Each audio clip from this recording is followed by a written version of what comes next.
ఆయన చుట్టూ అంత మహిళలే. తల్లి, చెల్లెళ్ళు, భార్య, 2 కూతుళ్ళు. వీళ్లే కాదు, ఆయన ప్రకటించే పథకాలన్నీ కూడా మహిళల కేంద్రంగానే ఉంటాయి. అలాంటి మహిళా పక్షపాతిగా పేరున్న ఆ నేతకు ఒక స్త్రీ మూలకంగా ఇబ్బందులా? అది కూడా కుటుంబంలోని మహిళ కారణంగా సమస్యలా? ఈ దిశగా ఉగాది పంచాంగంలో సిద్ధాంతి మాటల అంతరార్థమేంటి? ఇంతకీ ఎవరా చేటు తెచ్చే మహిళ? ఏమా ఉగాది జాతక కథ? ఇప్పుడు చూద్దాం.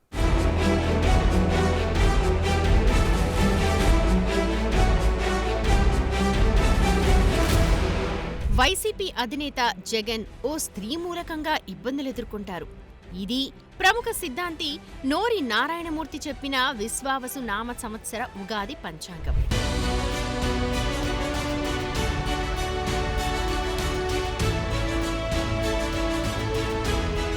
చక్కగా దైవాన్ని విశ్వసిస్తాడు. ధన ఒత్తిడి తట్టుకోగలిగినటువంటి నేర్పరితనం ఉంటుంది. సంఘంలో గౌరవాలు పెరుగుతాయి. స్త్రీ వలన ఈయనకి కొంచెం సమస్యలు ఉన్నాయి. ఆ స్త్రీలు అనేటువంటిది జాతక చక్రం వేస్తే కానీ తెలియదు. కొందరు స్త్రీల వల్ల, బంధువుల వల్లనే ఆయనకు అనేకమైనటువంటి సమస్యలు, అలాగే తన వారి వల్ల కూడా కొన్ని ఒత్తిళ్లు ఆయన ఎదుర్కొనవలసి వస్తున్నది.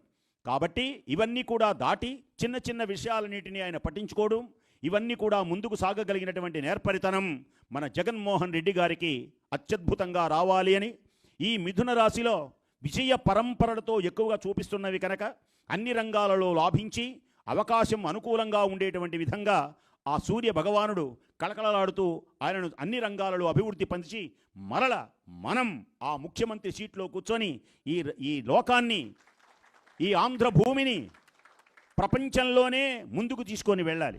శుభమాని తాడేపల్లి వైసీపీ కేంద్ర కార్యాలయంలో ఆదివారం నాడు ఉగాది పంచాంగ శ్రవణం నిర్వహిస్తే ఈ సందర్భంగా సిద్ధాంతి 4 మంచి మాటలు చెప్పాల్సింది పోయి తెలిసన్నారో, తెలియకన్నారో, కావాలనే అన్నారో, అనుకోకుండా అన్నారో, లేక గ్రహస్థితులే అలాగున్నాయో తెలీదు కానీ మొత్తానికైతే జగన్కి జడగండముందని బాంబు పేల్చారు. ఏంటి జడగండం అని చూస్తే ఆడవారి మూలకంగా ఆయనకు ఇబ్బందులున్నట్టు చెప్పుకొచ్చారాయన. జగన్ జన్మ నక్షత్రం ఆరుద్ర, శివుడి నక్షత్రం. దీని ప్రకారం చూస్తే ఆయనది మిథున రాశిగా చెప్పిన నారాయణమూర్తి పంచాంగ పఠనం చేశారు. పేరుకది పంచాంగ శ్రవణం అన్న మాటే కాని జగన్కి మాత్రం చీరతో, అంటే చీర కట్టే వారితో గొడవలుంటాయనడంతో అక్కడున్న వారి మెదళ్లలో వెంటనే బల్బులు టపీ టపీమంటూ వెలిగాయంట.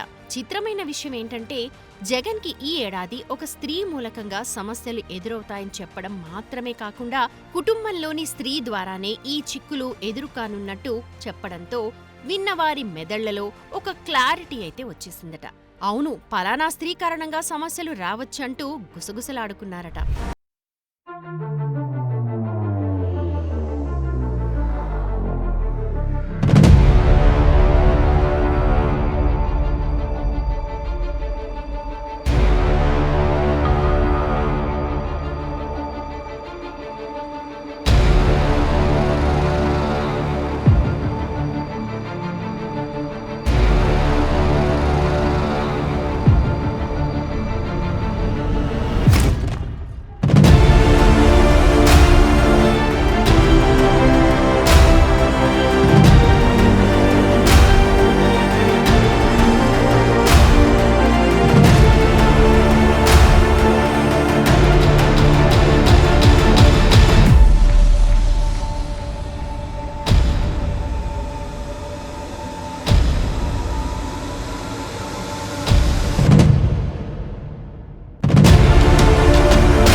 చెప్పుకొచ్చారు జగన్.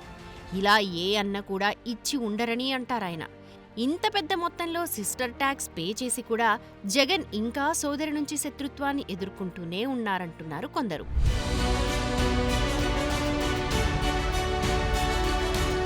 తన సోదరితో జగన్కి ఉన్న తగులాట నేషనల్ కంపెనీ లా ట్రిబ్యునల్ వరకు వెళ్ళింది కూడా. తల్లి విజయమ్మ, చెల్లి షర్మిలపై సరస్వతి పవర్ అండ్ ఇండస్ట్రీస్ షేర్ల వివాదంలో కేసు వేశారు జగన్. ఈ వివాదం ఇంకా NCLTలో నడుస్తూనే ఉంది కూడా. ఇప్పటికున్న ఈ కష్టాలు నష్టాలు చాలవన్నట్టు కొత్తవి కూడా వస్తాయా? అయినా చెల్లి తాలూకు శాపాలు ఈసరికే ముగిశాయిగా, కాబట్టి షర్మిల కాకపోవచ్చంటూ అంచనాలు కూడా వేస్తున్నారు మరికొంతమంది. ఇక వివేక కుమార్తె సునీత కూడా కుటుంబ సభ్యురాలే కాబట్టి ఈమె రూపంలో మరేదైనా కొత్త సమస్య తలెత్తవచ్చా అన్న ప్రశ్న తలెత్తుతోంది. ఇప్పటికే తన తండ్రి హత్య కేసు వ్యవహారంలో ఆమె జగన్ని టార్గెట్ చేశారు. ఈ కేసు ఇంకా రన్నింగ్లో ఉంది కాబట్టి వచ్చే రోజుల్లో ఈ కేసు తాలూకు ప్రభావం జగన్పై భారీ ఎత్తున పడే అవకాశం లేకపోలేదన్నది మరో వాదన. షర్మిల శత్రుత్వం పవరు తగ్గినా సునీత శత్రుత్వ ప్రభావం మాత్రం ఇంకా కొనసాగుతూనే ఉంది కాబట్టి ఆ సిద్ధాంతి చెప్పిన స్త్రీ ఈవిడే కావచ్చన్నది ఒక అంచనా.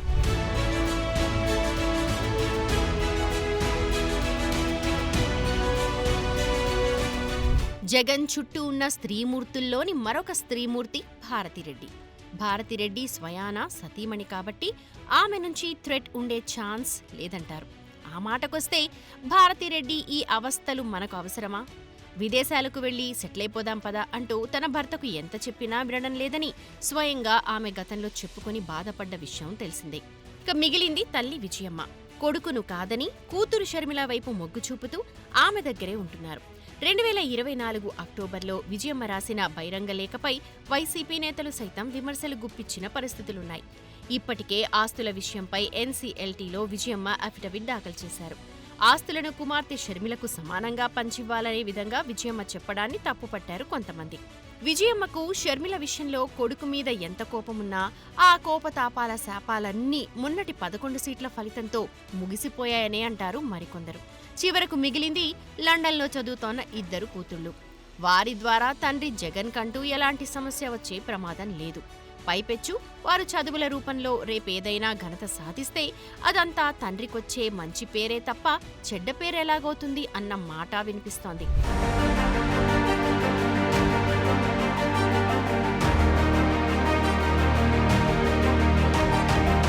ఇటు కుటుంబ స్త్రీలు మాత్రమే కాదు, తానేదైనా పథకాలు ప్రారంభించినా కూడా అన్నిటినీ మహిళల పేరిట ఏర్పాటు చేయటం జగన్కు అలవాటు.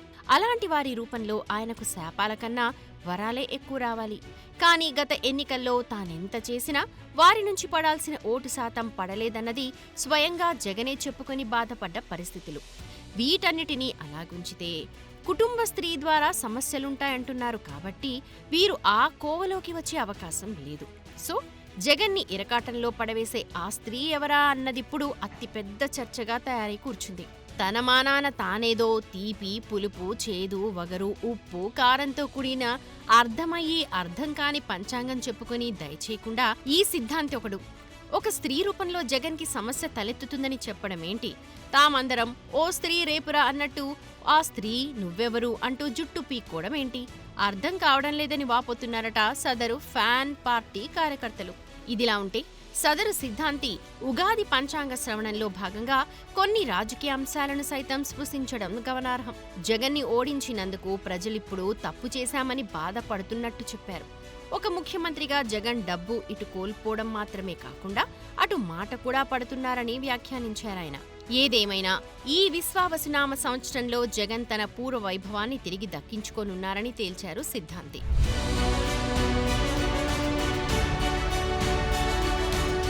ఈ ఏడు జగన్ ఆరోగ్యం కూడా బాగుంటుందని అన్నారు సిద్ధాంతి. కుటుంబ రీత్యా ఇబ్బందులు సైతం తొలగిపోతాయని అన్నారు. జగన్ బంధువుల్లో ఒక స్త్రీ కారణంగా ఆయనకు సమస్య తలెత్తే అవకాశముందని అనడంతోనే అసలు చిక్కంతా వచ్చిపడింది. ఈ స్త్రీ కారక సమస్యల నుంచి తట్టుకునే నేర్పరితనం రావాలని కూడా కోరుకున్నారీ సిద్ధాంతి.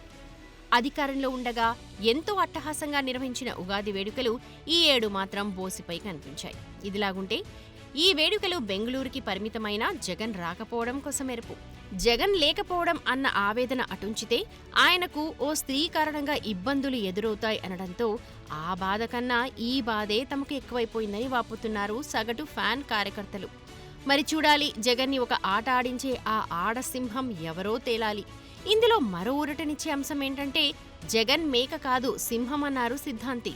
మరి ఆ మగ సింహాన్ని ఢీకొట్టనున్న ఆ ఆడ శివంగి ఎవరో తెలియాలంటే మరికొన్నాళ్లు వేచి చూడాల్సిందే అంటున్నారు వైసీపీ కార్యకర్తలు.